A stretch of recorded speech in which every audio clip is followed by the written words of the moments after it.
Hello there. Happy Monday. Happy President's Day. Thank you for joining me this evening. My name is Jackie Baker, and this is your live weekly dose of real estate reality. Hope everybody's having a great evening and you all had a great weekend. So I'm sure some people had a long weekend, being that today is President's Day. Hope you had a good one. And of course, we're going to be talking about the rising inventory that's going on in this country in certain markets, yet the buyers they're not coming out yet. So what's going on? All right. So a couple of the markets that we're going to be talking about, Washington D.C. and I can't even talk, and also L.A. And I'm so excited. My guest tonight hails from Los Angeles area, so we're going to talk about this and see what is going on and why are the buyers holding back still. All right. Without further ado, let me bring on my friend, Mr. Joe Porreca. How are you, Joe? I'm great, Jackie. How are you doing? I'm doing just dandy on this Good. fine February evening. Freezing here in New Jersey. We had these high winds all day, like wind gusts of like 50 miles an hour. Oh, boy. It was great. It was great. So yeah, Get the wind gust. That's like what we get out here, and it's cold here today too. I think it's a balmy. Let's see, it's a 66 right now. So. Oh God. 66 and partly sunny. Lovely. I think we barely broke 20 degrees. So very good for you. Good for you. Sorry about that. It's all good. It's all good. All right. So Joe, let's dive into this article. I sent this to you the other day, and I want to just jump into it before we start answering the questions here. Yeah. Here we go. This is from Redfin. So it says here, the housing supply is piling up as home sellers enter the market, but buyers stay on the sidelines.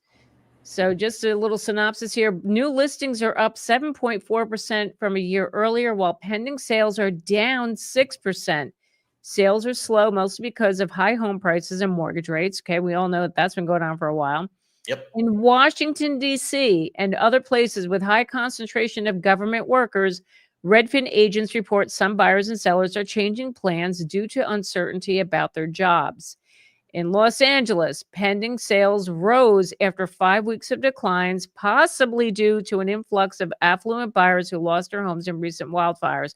So we'll touch on that a little bit, Joe. I want to get your take on what's going on out there. So let's just go through this. So it says here, more home buyers may come out of the woodwork soon. Redfin's Home Buyer Demand Index, it's a measure of tours and other buying services from Redfin agents, is up slightly from the 6-month low it dropped to in late January, and agents report they're seeing more house hunters.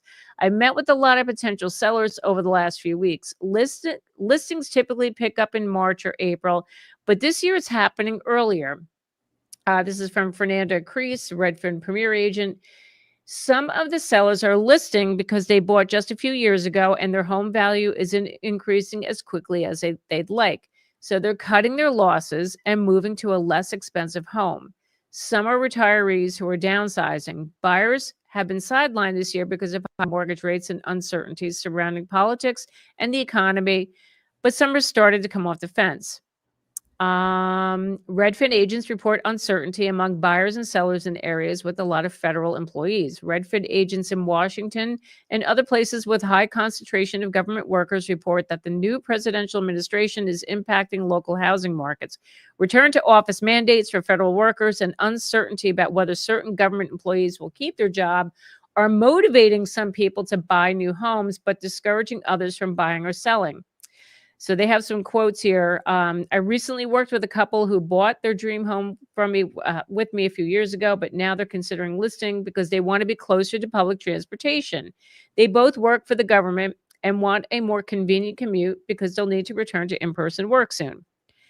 We also have this statement. Since the inauguration, I've met with a few people, including one federal government employee, who are selling specifically because of anticipated return to office orders. I also spoke to a client who was looking to sell and upgrade to a larger home, but he canceled those plans because he's worried about losing his job due to the restructuring of government jobs. Now let's talk about LA. Pending sales are ticking up in Los Angeles after wildfires. Pending home sales in the Los Angeles metro rose 3.4% year over year during the 4 weeks ending February 9th, the first increase after 5 weeks of declines. It's possible the uptick stems from the Palisades and Eaton fires, which destroyed thousands of homes in the Los Angeles area in early January. Some affluent people who were displaced by the fires may be buying new homes. Please note this is just one early data point. We will keep an eye on the Los Angeles market to see how pending sales and listings shake out the next several months. So, Joe, Yes. what's going on? Yeah. Well, What's going on out there? yeah. So Altadena. So just for some context, for those that maybe not familiar with where I am or how I'm connected. So I am just about 35 miles east of downtown Los Angeles. I am only about 15 to 20 miles east of the city of Altadena. And I actually went to Pasadena City College. My dad worked at Pasadena City College, so I'm very familiar with the Pasadena and Altadena area. Obviously, the effects there have been grave. We don't need to go over that again. I think everybody's aware of the devastation.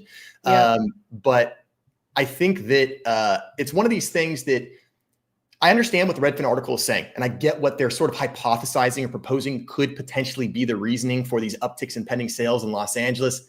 However, I will tell you that just based on my interactions with people directly affected by the fires, I don't believe that hypothesis is likely to be true.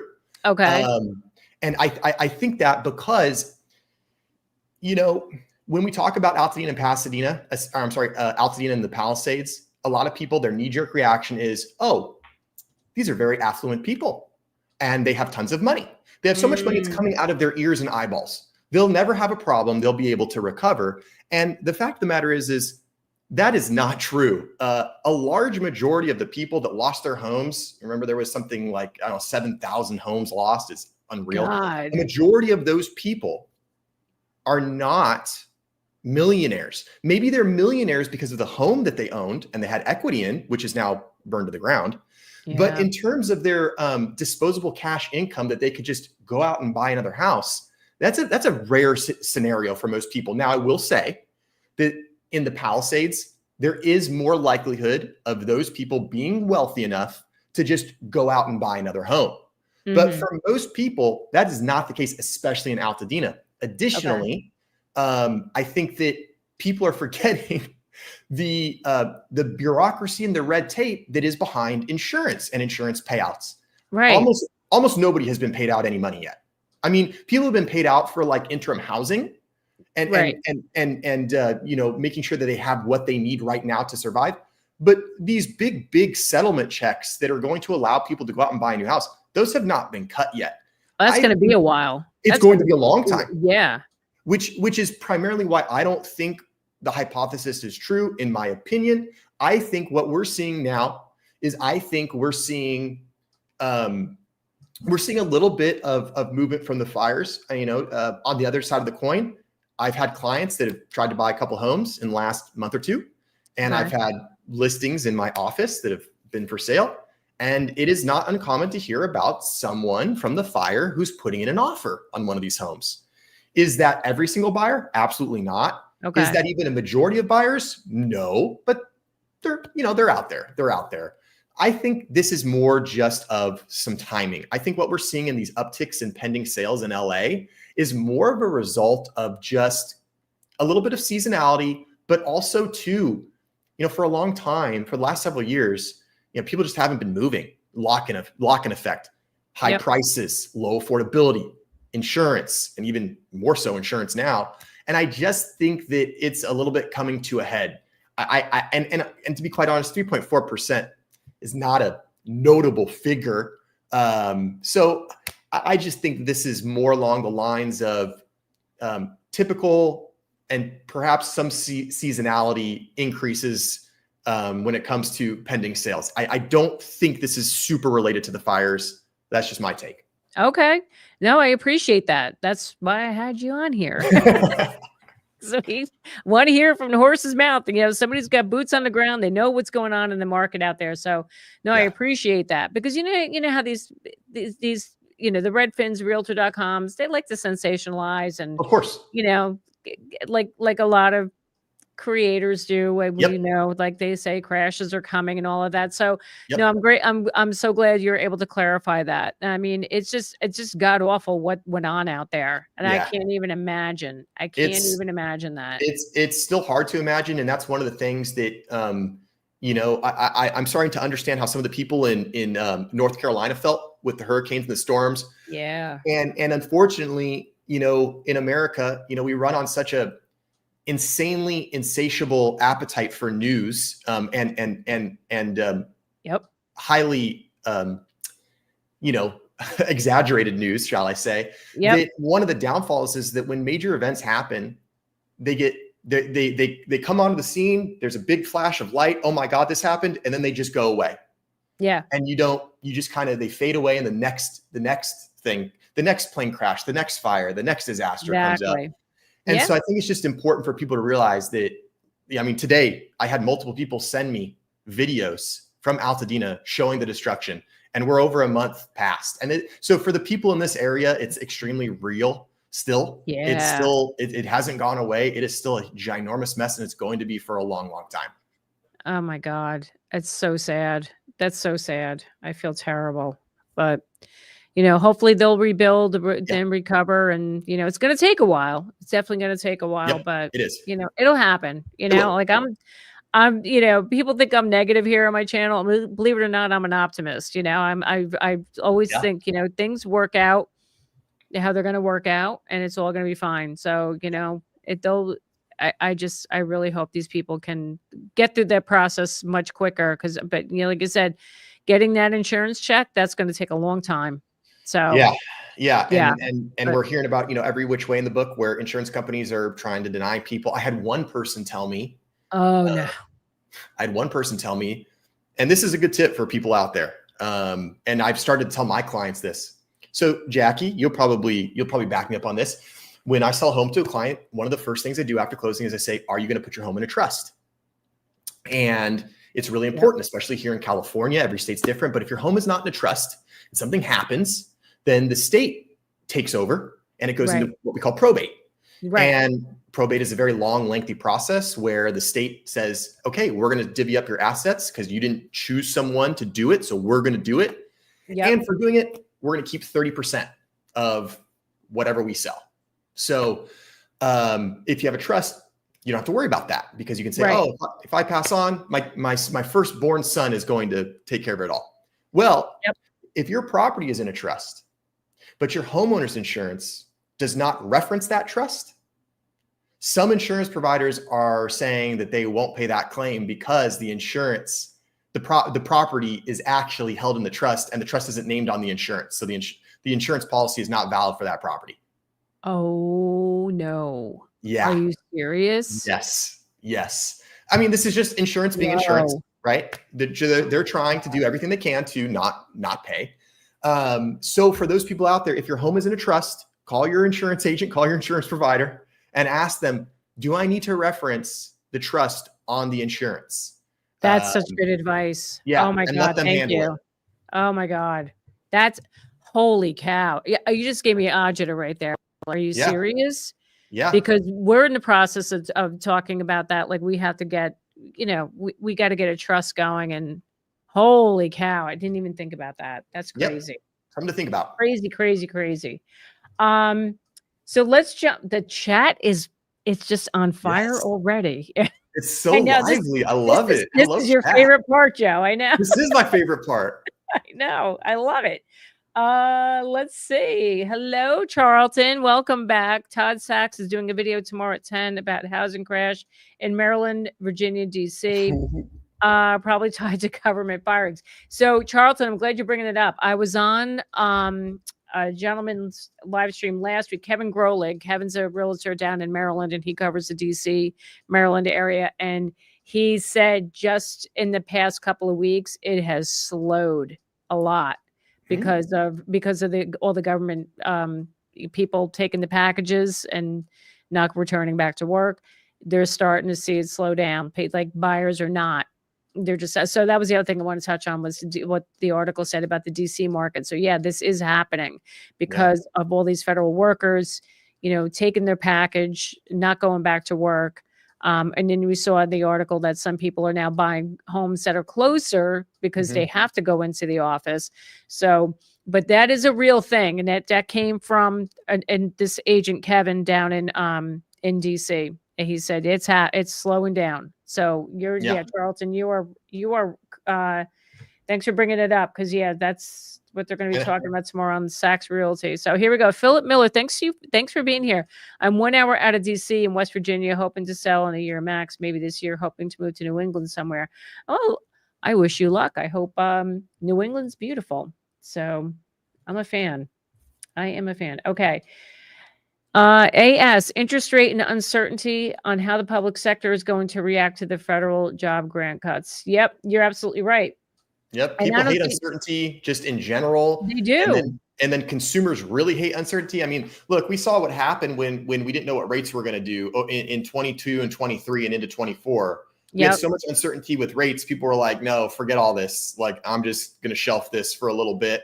And now we have stability in rates. Great. The rates aren't amazing, but they're stable at least. Yes. And now as soon as the rates get stable, we get a new president who starts shaking things up, and you can have your thoughts about that, whichever way. But at the end of the day, it's created some uncertainty, and it has, yeah. And the housing market does not like uncertainty. It just does not like it for good reason.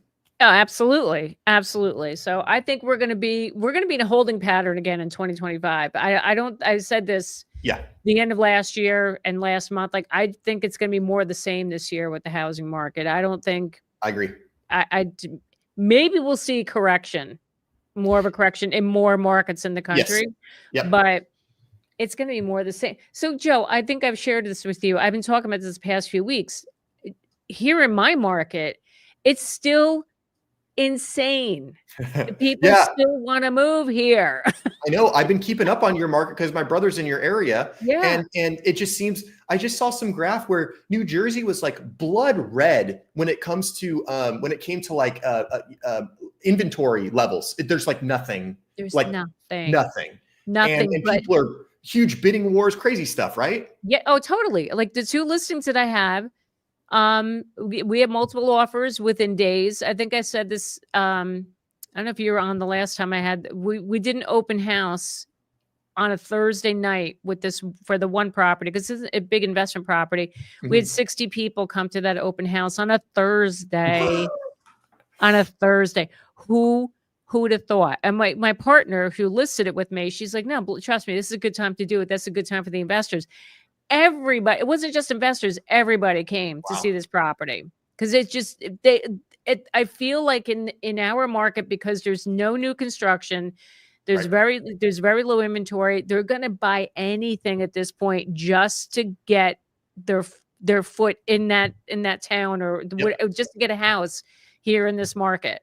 It's I'm blown away. And even just working with my buyers, a buyer this weekend reached out to me. He's like, can we go see this house? I'm like, it's already got an accepted offer, after like 2 days. Like what? Yeah, we're still in a similar position. And I think, going back to kind of what you said about what's going to happen in 25, I think we're going to go back, for the last 4 or 5 years, we've had a very national real estate market. It's been very consistent throughout most of the US. And that consistency has been high rates, high prices, low inventory, pretty much everywhere. And now I think in 2025, we are going to get back into the days where it's like, you know what? It might be hitting the fan in Florida, but it could be red hot in New Jersey. It could be correcting in Austin, but it could be red hot in LA. Like that's the type of thing which is normal. Like that's kind of usually how it goes. And I think we've just been blindsided by the last 4 to 5 years of it being like everything everywhere at the same time. And now we're going to get to a point where there is going to be very nuanced differences in each individual market. And it could vary by state to state, county to county, city to city, even within neighborhood to neighborhood inside a city. I think we're going to start to go back to that, very localized niche market update stuff as opposed to the big, generic stuff. I agree. I absolutely agree with you. Rich's channel says was considering selling and buying another home. Way too much uncertainty now. I mean, this is I going to don't be blame the you. sentiment. It's going to, yeah. Hey Zolita, how are you? Thanks for being here. Zolita, I like that name, I Zolita. know. Oh, how about Poofy Puff? Hiya. How are He's you? got 2 cats in the picture. I love it. Love it. Love it. Love it. Hello, Kim. How you doing? Oh, Poofy Puff. Joe, I'm blinded by her smile. All right. He's got a great smile. All right. Charlton, what do you got for us now, Charlton? Back in 1983, got a new car loan without a credit check because I was a federal government worker. Guess those days are long gone. Yeah. Wow. Yeah, I guess they are. Yep. Oh my gosh. Yep. Karen Conway, thanks for being here. New to the channel, starting home buying process. I've learned so much from you. Oh, I'm so glad. I'm so glad. And you know what? Check out Joe's channel too. Joe's got a lot of great content for first time buyers. Yep. And here's our friend Clark. How are you, Hey, Clark? Clark. So good to see you, Clark. All right. Karen has a question. I've applied for the USDA direct program. My realtor said she thought this program was a gimmick and referred me to her lender. Should I consider another realtor with more knowledge? You might. But I listen, what I tell my clients, talk to your lender. My job is talking about homes, neighborhoods, the housing market. The lenders, they're all about the mortgages. So I stay in my lane when it comes to mortgages. I always defer people to their lenders. So, to say a gimmick, I don't know if I would ever said that, but No. Yeah. it's not. Yeah. USDA is. It's a valid program. It's a good program. So it is. yeah, I mean, it's up to you if you feel like they're not up and up on these things, then that's your decision. But always go to your lender. Anything mortgage related, talk to your lender. Because we can't honestly, I don't feel comfortable talking about loans. It's not my thing. I don't like it either. I tell them, hey, when it comes to the money you talk to the lender, I can kind of give you a very, very, overview kind of the lending process and what goes into it. But for really specific questions, that's not their thing. Just like we're not going to talk to the lender about your inspection contingency removal, and we're not going to talk about how to negotiate the time after possession for the seller that wants to stay for a week after the close to make the deal or whatever. That's my job. Yeah, lender exactly. talks dollars and cents. Exactly. Yeah. Then when it comes to the money, talk to your lender. Lovely Ben Holmes. Hello, Christine Halverson. How are you? Thanks for being here. Hi. MH, am I moving to New Jersey or California today? West Coast is the best coast. I just like to say that real quick. Yeah, well, not always. Not always. We got some good. All right, our taxes may be high, but it's still a pretty decent place to live. Just saying. I like it here. Anyway, Karen says, I'm in South Georgia. Wish you worked in South Georgia, Clark. Oh, Clark. Oh, yeah. Clark is in Atlanta. Yes. Is that not south enough? No. It's deep South Georgia. Yes. Okay. Let me see. Someday Defect. How are you? My brother in Altadena lost his home and everything in it, and the rental up the street. He has State Farm. They paid out 30% of the value of the property so far. He owns them outright. Only 30%? Sounds like State Farm. Yeah, I've heard. Yeah. I had State Farm years ago for homeowners insurance, and we canceled them. They got too expensive. Yeah. So, they can get expensive. Yeah. Christy Cullen says, Joe, phenomenal advice. Thank you so much. I've had a trust for 21 years. Never heard of that insurance issue. Oh, Joe, thank you. You just helped a lot of people tonight by sharing that information. And I should say, I don't know for certain if that would be a reason for an insurance company to deny a claim. But here's the thing, people, in this day and age, you have to do everything that you can possibly do to negate the possibility of the insurance company denying a claim. So if that's one thing that you can do to just keep yourself safe so that you don't get non-renewed or non-covered or not paid out, then I think it's something worth doing, especially when it's something that's just a quick little phone call. It's like, hey, I just need to update this. My house is in trust. Do this. It could end up saving you a ton of money, literally. Oh my God. You're not kidding. Kim says prices here in DMV haven't budged. We'll see what happens next. Yeah, Kim, it'd be really interesting. MH says 44,500 federal employees here in Colorado. Yeah, probably a lot of the Wow. parks people, I'd imagine. That's tough. Yeah. Oh Yeah. my gosh. Yeah. Wow. Let's see. What do we got going on here? Okay. Frederick, how are you? Been looking for a 4-bedroom home in New Jersey for 6 months. Homes are overpriced or they need a lot of work. If you find a decent one, it goes in less than a week. Getting frustrated at this point. You and me both. It's so frustrating and I feel terrible. I've had people recently reach out to me. They're looking to buy in New Jersey and their price points are say between 4 and 500,000. Yeah. Yeah. Yeah.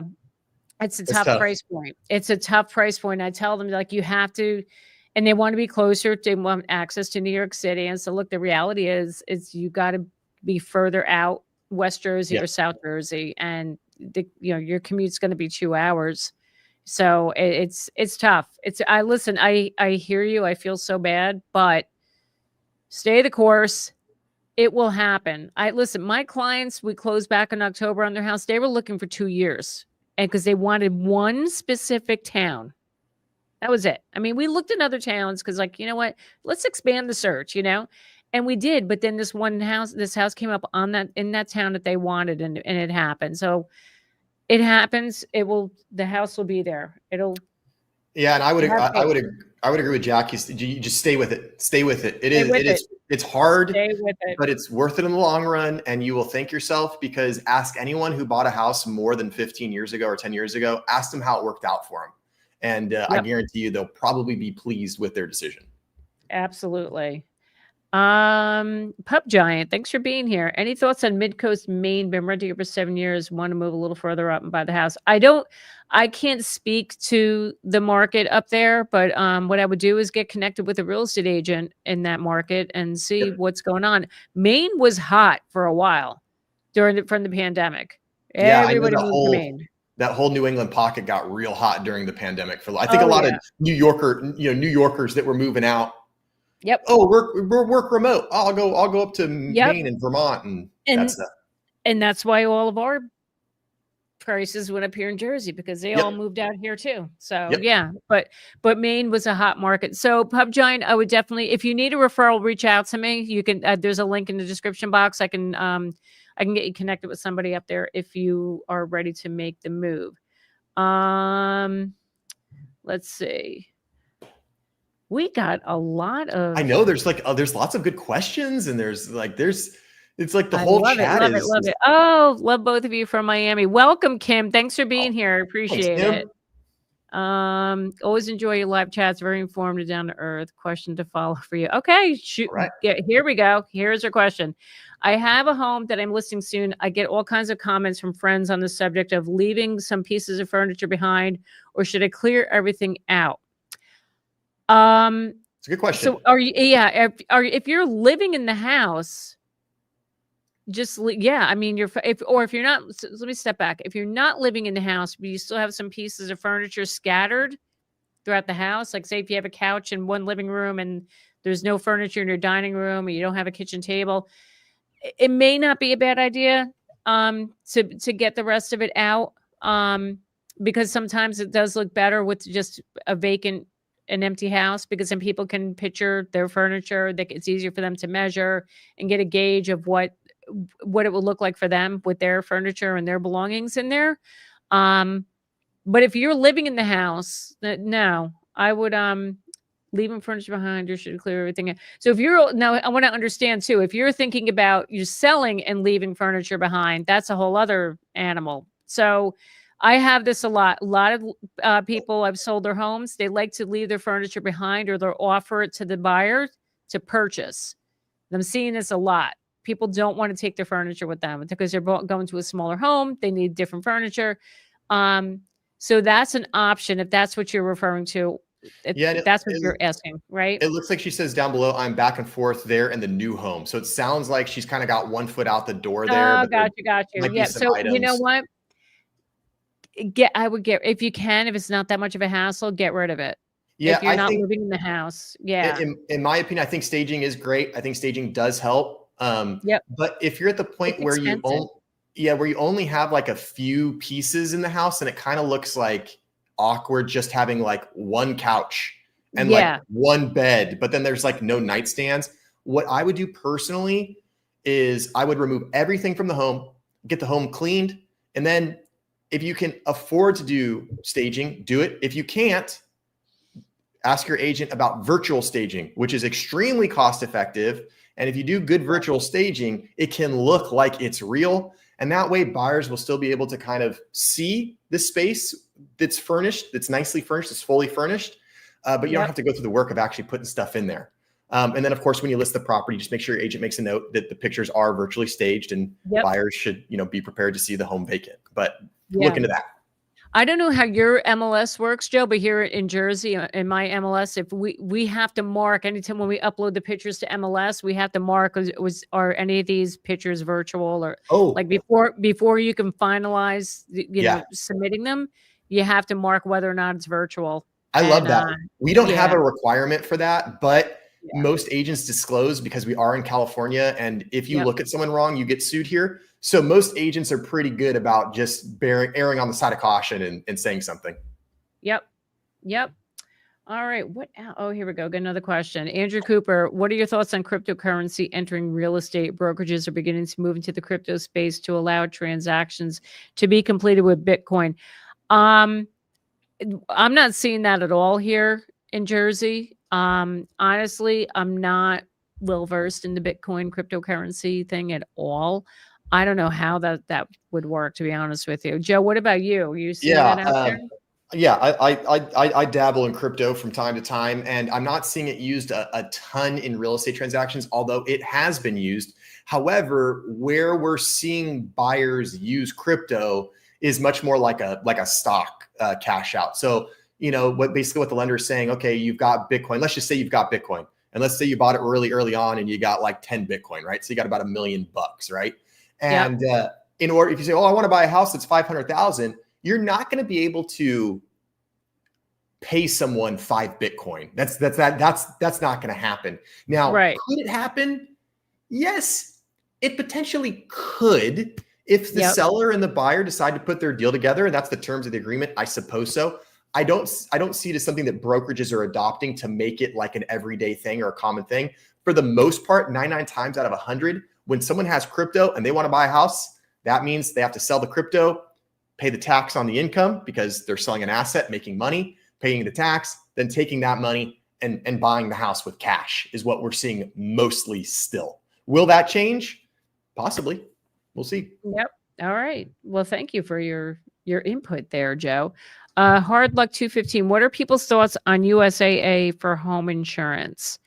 I don't know anybody personally that's used USAA. Have you? Do you know anybody? I've heard good things about USAA in general, but when it comes to home insurance, you really should talk to people in your neighborhood, because depending on where you are could make a big difference.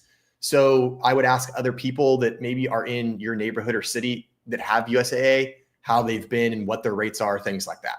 Right. Okay, cool. Thank you for that. Oh, Cackleberry Cottage is back. Look at that. Cackleberry, my friend. My neighbor has State Farm, just raised his premium to $6,000 a year. I believe it. Stop. Yeah. Oh my God. Yeah, this is going to be, Charlton says, like a good neighbor. Yeah. Okay. Let's see here. Twin, been watching since 2024. Just want to ask if 6% is good because we are planning to buy a house here in New Jersey. Thank you. 6% interest rate? 6% interest rate would be phenomenal. That's amazing. You should take that. Take it. If you're getting 6%, I'm assuming you're using discount points for that, because I mean, rates are what? There's like just under 7.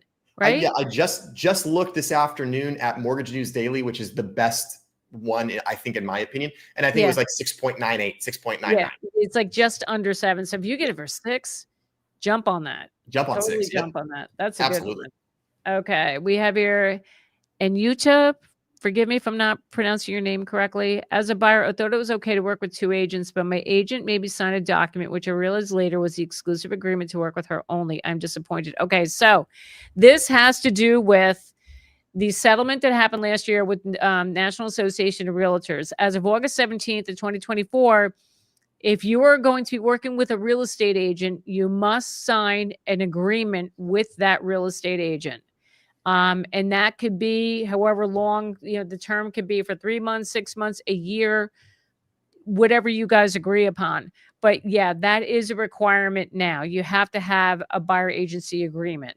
Now, can you work with multiple agents and have multiple buyer agency agreements signed? People will do it. I think they're going to do that because I don't agree with it, especially Neither do I. if it's the same market. But if you're looking in two different markets, like say I have people here because I'm right on the border of New York. So if somebody has, and there are agents that are licensed in both states, but in those cases where they're not, they'll have buyer agency agreements with an agent in New York and one here in New Jersey or in a different county. Like say somebody signs an agreement with me here in Bergen County, but they also want to look, say, South Jersey, down the shore, Monmouth County. They're going to have to sign an agreement with another agent there because that's not my market.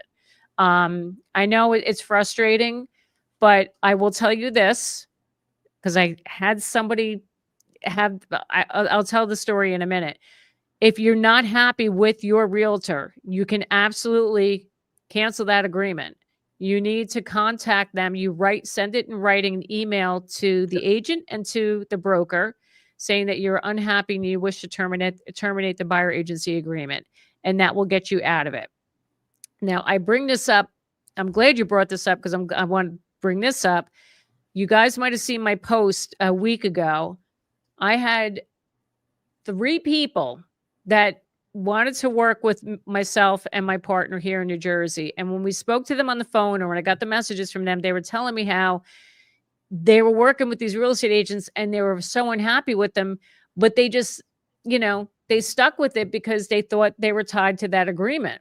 Yeah. And they were never advised that they were told by that realtor that they could cancel that agreement at any time. Yeah. So I'm going to say it again. If you're not happy, you email the agent and their broker and you terminate that agreement. Absolutely, you can do that. What's frustrating for me, Joe, it's like when I heard these stories, they're like, oh, we didn't know they didn't tell us that we could cancel it. Yeah. And look, I get it. It's tough for real estate agents right now. We need to make money. We're in this business to make money. I understand that, but you got to be transparent. Yep. And you got to let these people know that if you're not happy with my service, you have every right to cancel it. Right. And quite honestly, that's the approach I take. I tell my buyer clients right up front, hey, if you don't like this, you can send me an email. And 30 days after that email gets sent, and all you have to say is, I want to cancel this. You don't even need to say anything more. Just say, I want to cancel the agreement. Yeah. And 30 days from that point, that's it. It's over.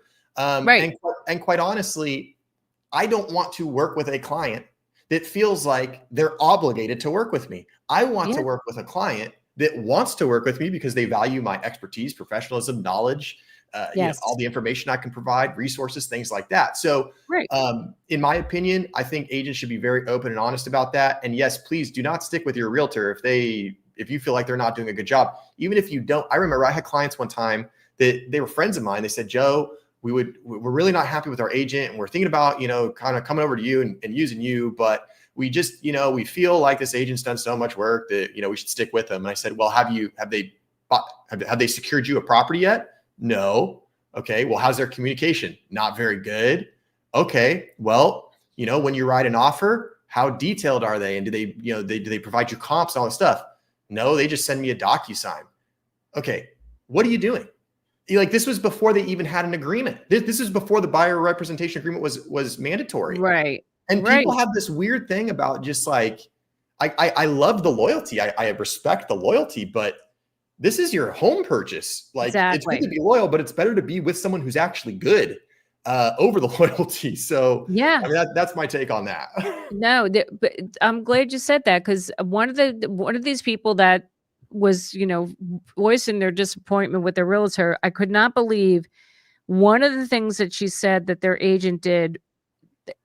She submitted a few offers for them and did not write the offer correctly.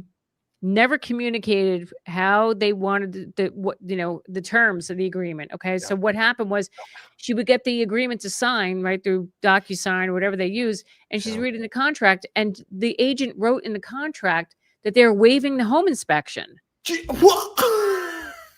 And look, it's a thing here in Jersey still. It's a thing. People are still doing it, but don't assume that. And she's like, No. the woman said, we never had a conversation. She just wrote it in there. And she goes, when I questioned it, she said, oh, we want to make you look more competitive because, because everybody's doing this. I'm like, are you out of your flipping mind? No, No. You bring that up during the offer consultation. Hey, listen, this is what we're thinking. Offer price. This is what we're thinking. Escrow link. This is what we're thinking. This amount of time for. Okay. Hey, you know what? There's a lot of offers. If you can choose to waive your inspection, it's a little risky. But this, and you got to. That's there. Yeah, this is crazy. You give them options. Say this is what's going to make you stand out from the other offers. This is what we can. This is what I recommend. Yeah. But waiving inspections, I tell people to limit their inspections, but never waive them. Never waive. I couldn't believe. I was like, I'm like, you serious? Yeah. So for everybody in the chat that maybe missed that, both Jackie and I are fans of never giving up your inspection. In case there was any confusion about that. God. Yeah. No. Yeah. No. Nope. Do not. Let me see here. Let's see here. We got another one here. I am a Fasbo offer to realtors 2% commission since they don't have to do nothing for me and I refuse to be an MLS. I got a text message from one of the realtors asking me to give him 4%. That's a little nervy there. I mean, if you're offering 2%, take the 2%. You know why he's asking for 4%? Because he has a buyer agency agreement signed for 4%. That's why. Yep. Right? Or he doesn't even have a buyer and he just wants to try to get the listing at 4%. He's going to do one of these things where he's going to say, great, I'll bring the buyer, but first we just have to list your property. And then the seller's going to go, well, okay, I want the offer. And then all of a sudden, oh, my buyer, you know what? They're unable to buy the property. But since we have it listed, let's do an open house. And then this agent has weaseled his way into a listing. Agents are famous for weaseling, unfortunately. They are. We call that the 80% agent. The 80% weasel agents. 80% agents. That's what they do. Natalia, I am painting my 1998 house, preparing it for sale in Florida. Shall I remove 90s vertical blinds from patio doors and let buyers decide if they want curtains or modern blinds? Depends on the condition of those blinds. If they're really dingy and they're kind of old looking, might be a good idea to take them down, let some light in, let some natural light in and let them decide. I don't know if I would spend the money on modern blinds because those are expensive for those slider doors. I'm with you, Jackie. If they work good and they don't look obviously, tattered or old, I would just leave them. You could leave them. Yeah, as long as they're in decent shape. But if they're looking old, I would take them down. You could even just put up a simple curtain rod and throw like a sheer up there if you need privacy. I would do that too. Hello, Robert Garcia. Hey, Robert. Okay, Hard Luck says rates are 6.9 right now. I got lucky and bought points in my current house, and we were down to 4.75, one under contract a week ago. Wow, good for you! Congratulations. Hope this sale goes smoothly. Sydney, thanks for being here. What happens if an agent you like as a buyer agent comes up with a listing themselves that you like? You get another buyer agent. Yeah, it's a complicated one. This could go a lot of different ways. This is dual agency, right? Yeah. If it was me, I would ask your agent to refer you to another agent, either in their office or if you want to go find somebody else to represent you as the buyer. Because dual agency gets tricky. And look, have I done it? I've done it. Do I like it? No. Dual agency is legal here in New Jersey. But what I do so here, let me step back. The times I've done dual agency, I have my broker get involved and she'll represent the buyer that came to me that's unrepresented. They're like, no, I want to work with you. And I'm like, yeah, no, you're going to go to my manager, my broker. You're going to have her write the offer. You can talk to I don't want to know. I don't want to know. I don't want to know. But at the end of the day, the deal does fall under me. So once we get past the offer, we go to inspections. The same thing happens. I got to get her involved again. So that's how we handle it here. Sometimes they'll say, people will say, I'll refer you to another agent in my office, or, an associate, whatever. But I understand if it's an agent you like, that agent is working for the seller. Period. End of story. No matter how well you get along, they have a responsibility to the seller. So you're not going to get any special treatment. So, because you can't, they can't really work for you at all. So what do you say, Joe? Yeah, I think in this situation, and this is actually something that I just broached with clients, I don't know, a couple months ago. And I told them, I said, hey, listen, if the situation comes up where I'm working with you as a buyer's agent, I get a listing that you're interested in. I'm in California. We have dual agency. I've done dual agency. I'm similar like you. I've done dual agency, but I don't know if I love dual agency. Part of me likes dual agency, but part of me is like, oh, this is it gets very sticky. It gets very sticky. It can just get sticky. It can get difficult. So yep. I agree. First and foremost, what I would do in this situation is I would do exactly this. If I had a listing coming up that I knew a buyer liked, I would tell that buyer and say, I've got a listing coming up that I think is right up your alley. Now, I respect, your decision to want to remain confidential in what you're offering. I have the ability and capability to represent you in dual agency. However, if you're not comfortable with that, then I can certainly refer you to another agent or broker in my office, and they can handle the negotiations for you so that you can rest assured that everything is being handled, at arm's length. Exactly. And if the client says, yeah, that's what I want, then that's what we do. If the client goes, you know what, Joe, I trust you. This is going to be a straightforward deal, and I want to get it done quickly and smoothly. Yep.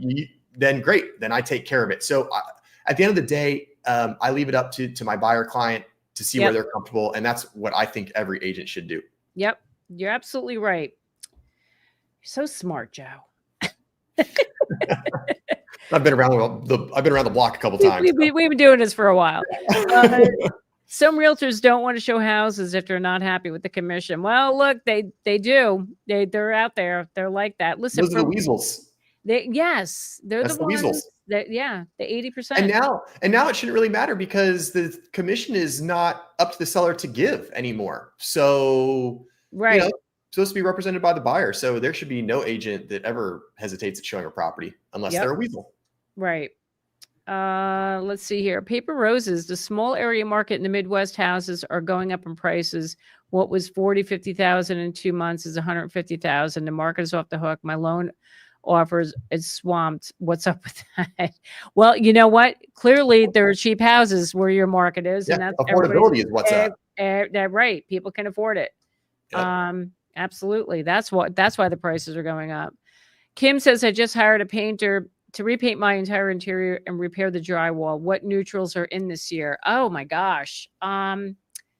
I don't know. I don't know either. And my wife is an interior designer, and I wish she was here because I would like to bring her in. But she's not home right now. What's wrong with you? Where is she? She's at work designing homes. Okay. Well, there you go. All right. So, but I do not know.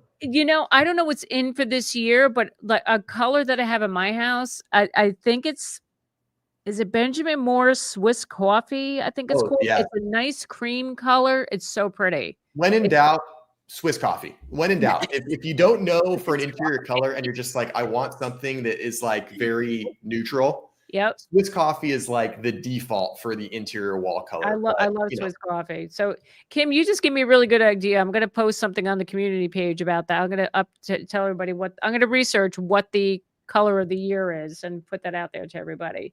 So we all know. Paper Roses, what's up with the ugly black paint on kitchen cabinets and depressing gray flooring and walls? Yeah, the gray flooring needs to be outlawed. Okay. In the gray walls, the gray flooring. So see, this just reminded me, so I worked for a team several years ago, and we had a listing in town, gorgeous house. This kitchen had 2 islands. It was hardwood floor, just beautiful. Do you want to know now, mind you, 1.3 million this house sold for, right? Those people put $200,000 to renovate the kitchen, and they were putting in black cabinets. I'm like, why would you do that? And they That's changed the flooring. I'm like, I want to die. Like, yeah. why? Look, Would be everybody, my listen, it's to each his own. Everybody's got their own taste, but for that particular house, I was so upset when I heard they were doing that. Like, just, you got to be kidding me. Love your channel here from New York City. Want to buy home, but New York is too expensive. Not sure I'll be able to afford it. Well, the city it's still really expensive. You can go in the outskirts of outside New York City, not so much in Jersey. I mean, you can go up into Rockland County, Orange County, north of New York City. You can still find some affordable homes there.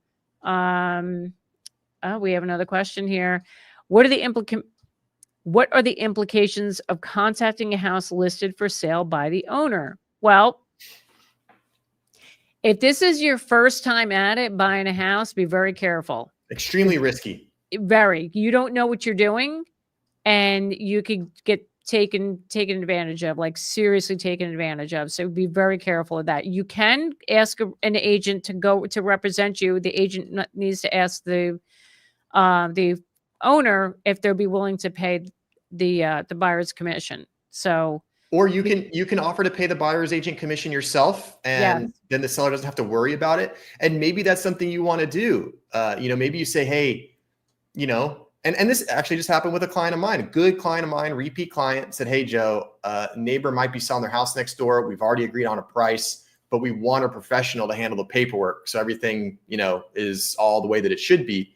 And I said, okay, that's fine. And I did it for a very reduced fee because I didn't have to show property. I didn't have to market a property. I didn't have to sit in an open house. I didn't have to pay for photos or digital tour or any of that stuff. So what you can do is you could try to contact a good local agent and say, hey, listen, I found a house I want to buy. The seller wants to sell it to me. I just need you to represent me and do the paperwork.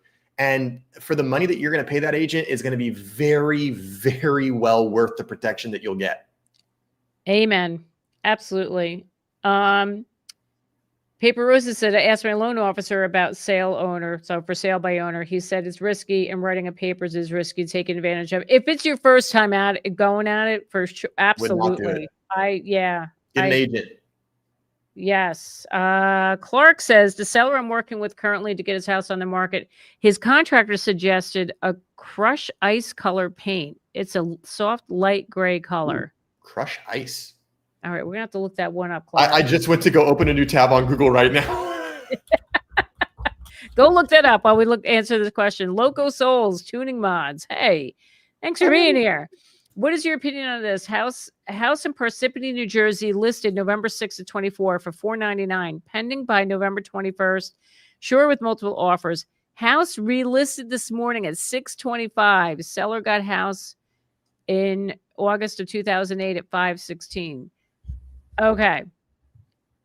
So the deal probably fell apart. Yeah, right. Did it close and relist, or did it? I don't think it closed, right? It went pending.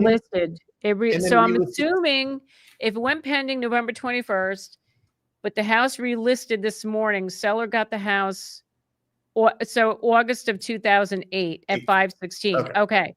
So this is what happened. The deal fell apart. They put the house back on the market. That $625 was the price that they got, that they were under contract for. That's why it's at $625. So yeah. And Parsippany, $499. Absolutely. That's sold for at that price. So that's why they're asking $625, because that's what the price was. So Jackie, was this the old case of listing a home far below its market value to generate a ton of offers to get the price way up? Okay. That makes sense. Yeah. And then I think you're exactly right. They listed it for $499 just to make it a crazy feeding frenzy. And then they got a ton of offers, started at $625, and now they want to sell it at that price. That makes sense. Yep. That's exactly what happens. I'm so glad you're here, Joe. All right. Roger, seriously considering waiving inspection for my next offer. Been shopping since September, lost multiple offers. For showings now, we bring a family contractor with us, Westchester County. If you're bringing a contractor with you, looking at the house before you make the offer, and you feel comfortable that you can waive it, that's fine. And if you trust this contractor, you say it's a family contractor, if you trust them, then then I would consider waiving it. Just but what I would do is do inspections for your knowledge, just so you know what the inner workings are in the house, if there's any quirks, things like that.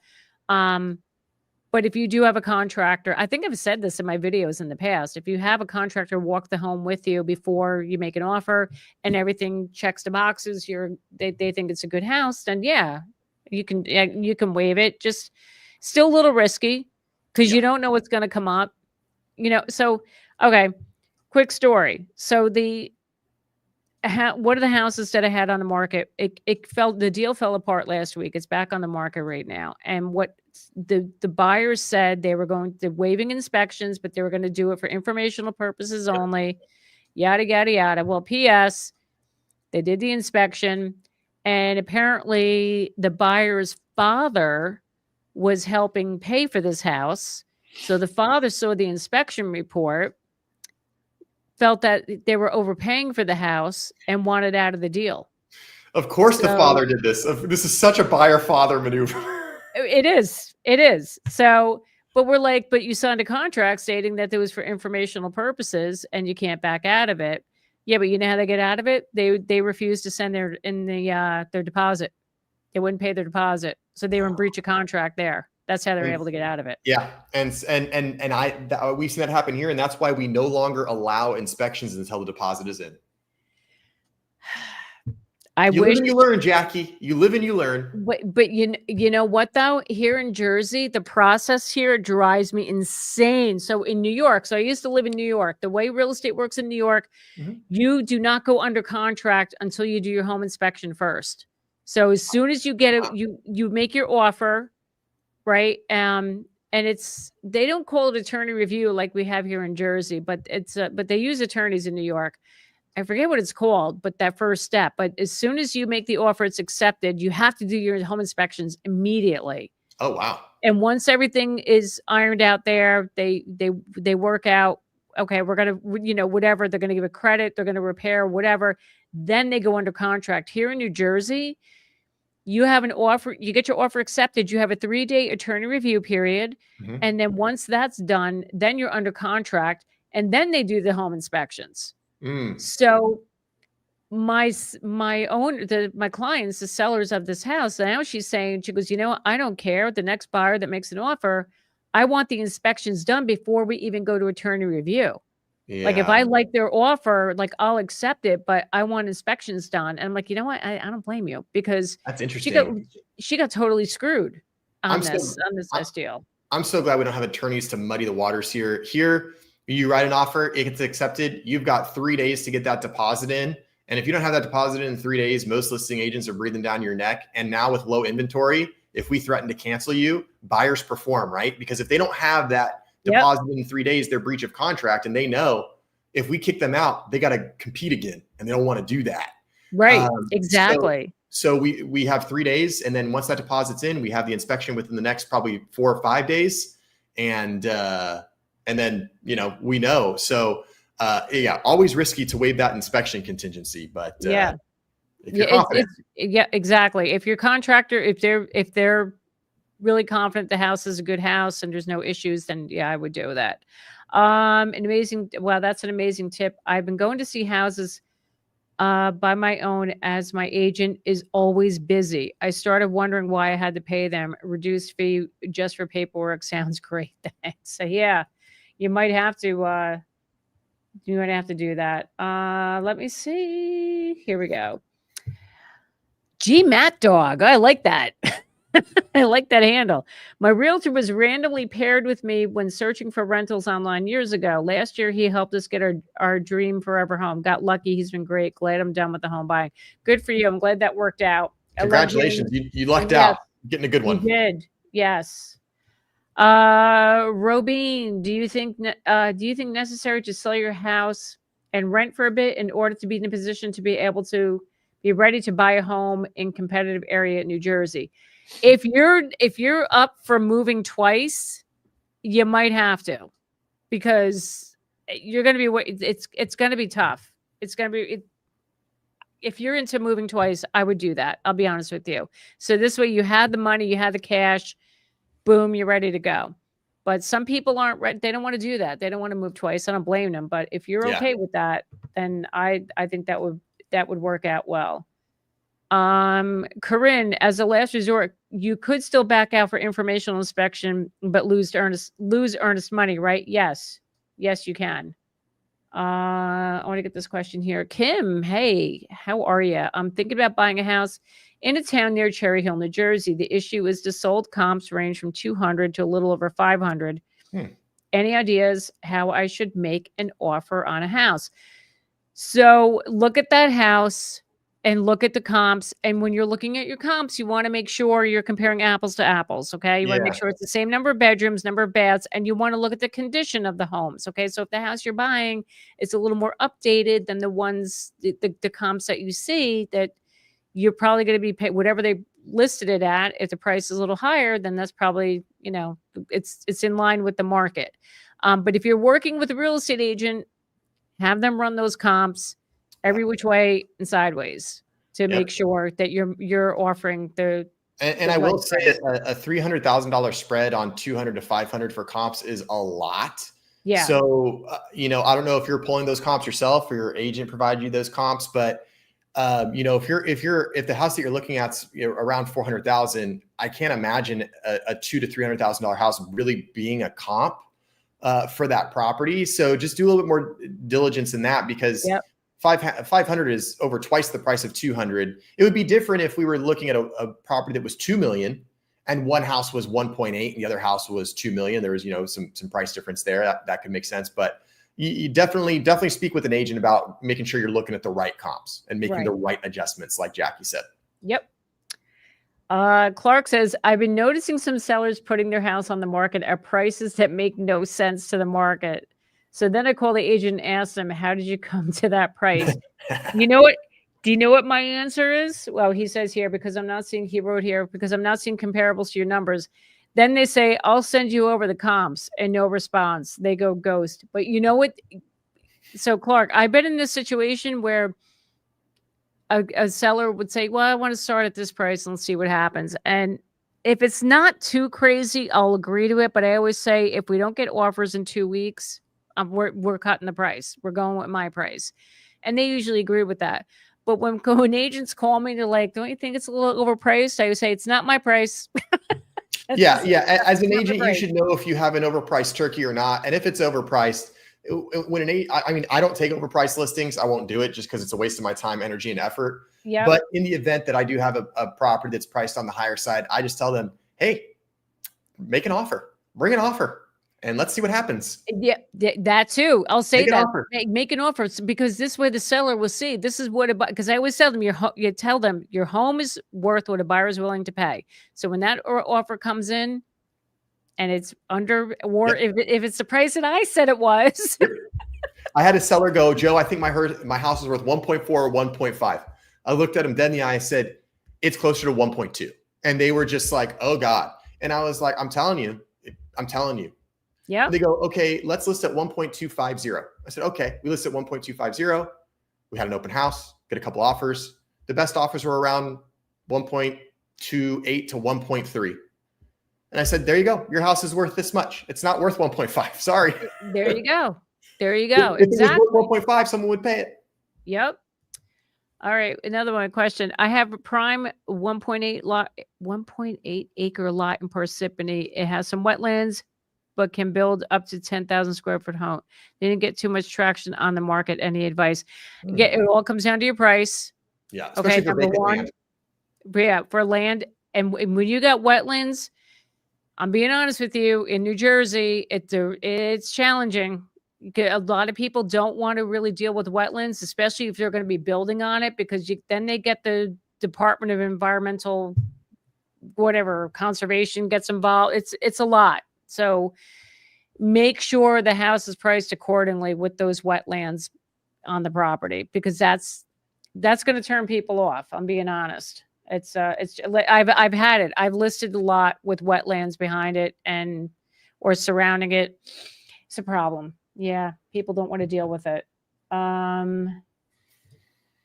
All right. Life with a lab. Oh, I love that picture of the lab. Oh, puppy. All right. Puppy. Why do you say limited inspection? So limited meaning you're limiting your home inspection to only check for structural and environmental, and in some cases mechanical. Okay. If you want to make sure the AC, you want to include the AC and furnace in there if you find that it's on the older side. So basically what you're saying is you're not going to nitpick and say, hey, I want the outlet in the bathroom changed, right? Or I want like little stupid cosmetic things.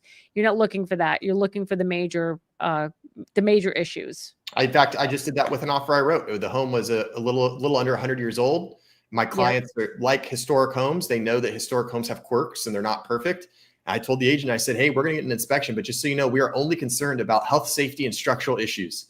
If there's some little ticky-tack thing because the home is old and the light switch doesn't work, we don't care. We're not concerned about that. Right. So. Right. Now, and that's good because then the sellers because they don't want to deal with that. They don't want you to nitpick. They don't want to hear that.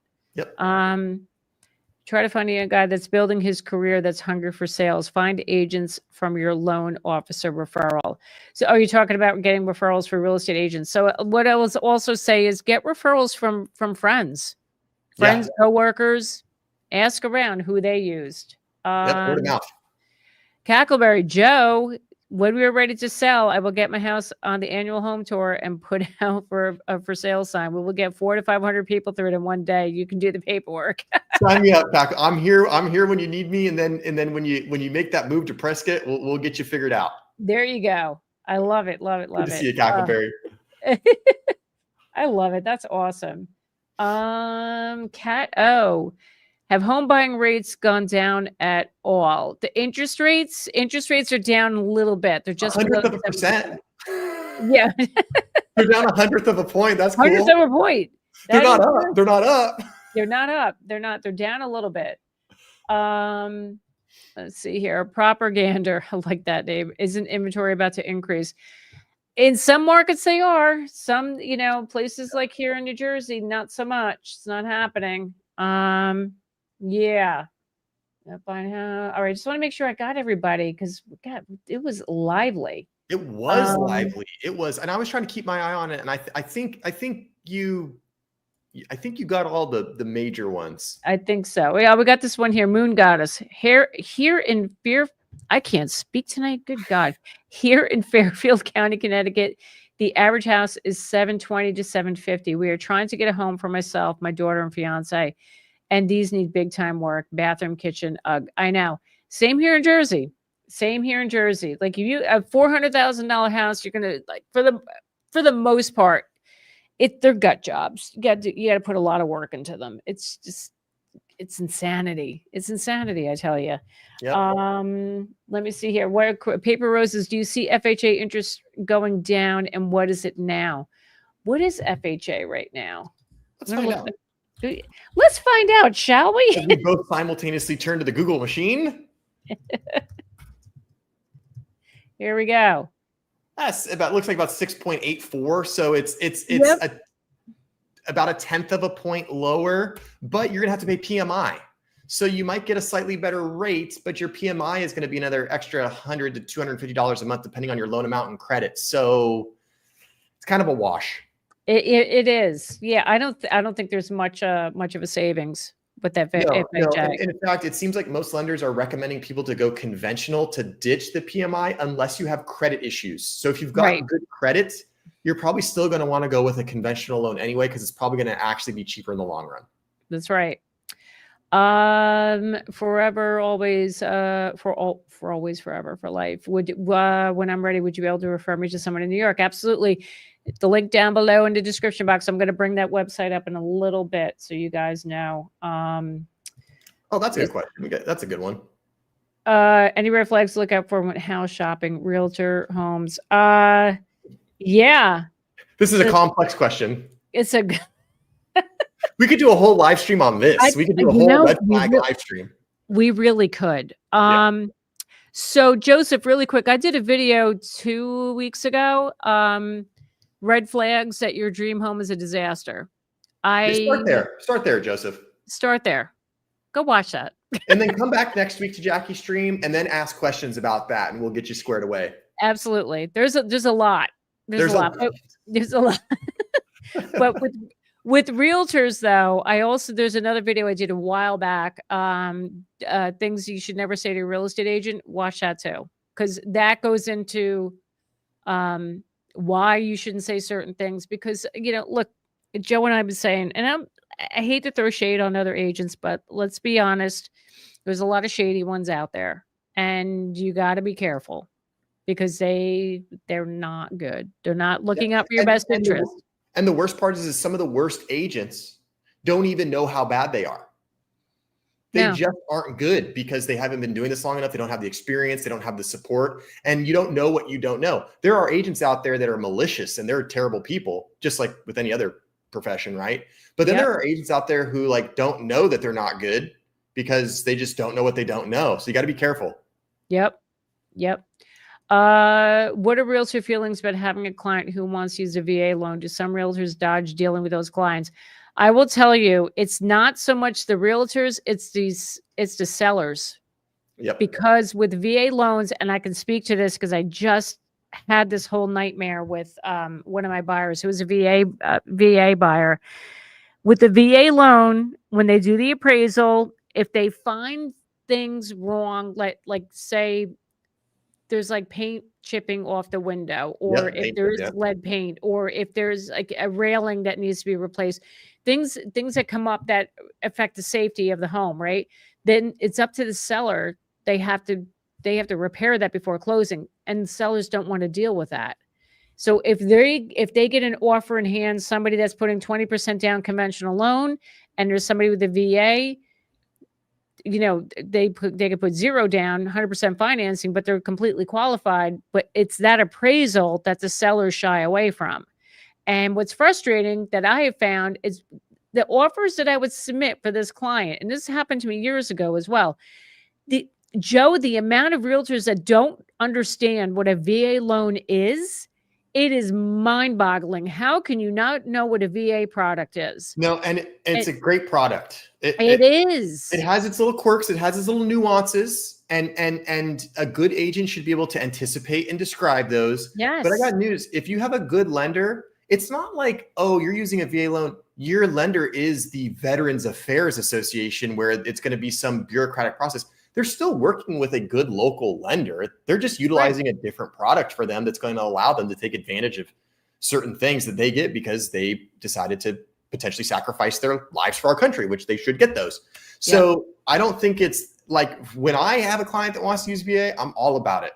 Now, again, I'll tell you that if you've got a down payment and you're a veteran, conventional still is probably the better product. I'm not a lender, so talk to a lender about that. The only time VA is really beneficial is if you're a veteran and you don't have that down payment. Then it really is then it's a really powerful tool for you. But if you've got the down payment and you're a veteran, you're probably going to have a cheaper loan if you just go conventional. Excellent advice. Excellent advice. Electra, do you do realtor referrals for selling or for just buying? I do both. If you need to sell a home, you need an agent.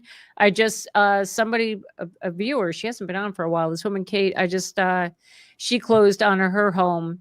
She sold, and I referred the agent to her. So yeah, absolutely. You can reach out to me if you need. Where do all these comments come from? Oh my God. Yo, yeah, it just keeps on going. All right. Oh my God. All right, let's do a few more. Okay. Yeah. So DL, I don't think you should offer anything more than what they ask is if you're making an offer on a house, or for what you think it's worth and what you can afford. That's excellent advice. Absolutely. Don't offer, because some people just were throwing any money out to get the house. And that's why we are what we are with the prices right now. Let me see. Okay. How much beautiful architecture house adds to the value in sale compared to similar comp, same street with not such a nice architecture? Good question. That's a good question. I mean, it definitely adds value. I don't know by how much offhand, but it definitely makes an impact for sure.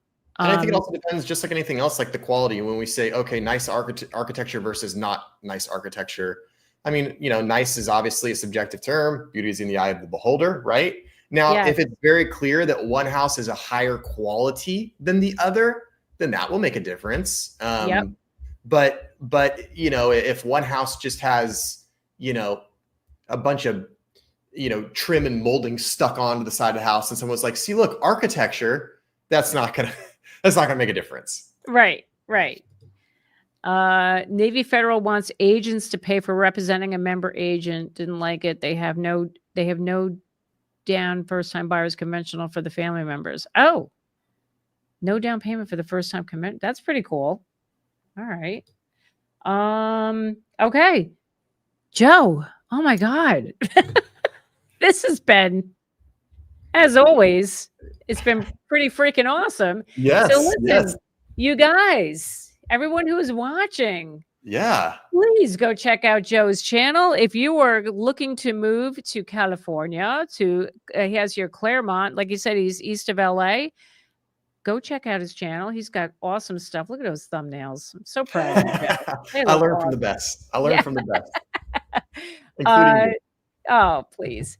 So, and also, as people asking if you're looking for a real estate agent referral, please go to this link. You're going to click this link. This is my lovely website. You're going to fill out a form where it says here, let's talk. Click on that. Answer the questions. There are going to be 2 sets of questions that will come to you. Please check your emails for those forms, because for some reason, not everybody's answering the second page. So, so please do that if you need a real estate agent. So Joe, thank you so much. Oh, it's always a pleasure. Your chat is phenomenal. Thank you, moderators are always great. Yes, you guys, this has been awesome. I so appreciate everybody watching tonight, and it's been please terrific. come back next Monday. We'll talk about more stuff, and Joe will be back on again, not next week, but this is like a monthly thing now. I think I'm having you on, which is this is great. I feel like we need to just have a standing appointment. Like, this is just what it is.